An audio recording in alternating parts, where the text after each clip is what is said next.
继续来看这台车驶经过学校的门口，拄着学生等咧过大路，竟然拢无来减速。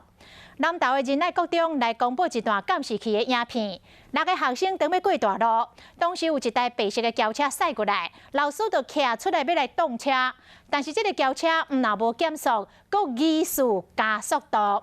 老师看到有够紧张，赶紧分这个 BB 啊，叫学生紧走过，差一点就弄到了，相当的惊险。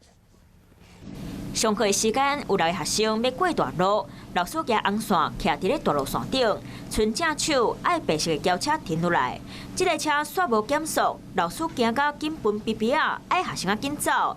头前的学生惊到紧过大路，这个时阵白车佫敢若加速，险要去弄着囡仔。我就看一下会不会停下来，结果没有，但是他就突然就在加速，好赶快过去，就没有停下来，直接冲。啊，我们那时候就吓到，我们直接往前冲。 他没有停止，还是继续开过来。当下的我，除了觉得第一件事情，我的孩子怎么办？第二件事情，怎么可能会发生？过大路的学生和老师拢行一条，学校讲门口的大路是要通去清境农场的。真侪游客驶弯弯弯弯的山路了后，经过学校门口，车就拢会驶得真紧。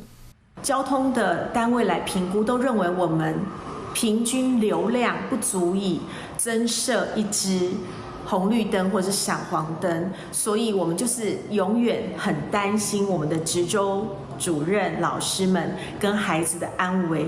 学校的门口无遮阳灯，今日当伫咧上下课时阵，派老师来保护学生的安全。不过亲像安尼硬驶过去，嘛已经违规。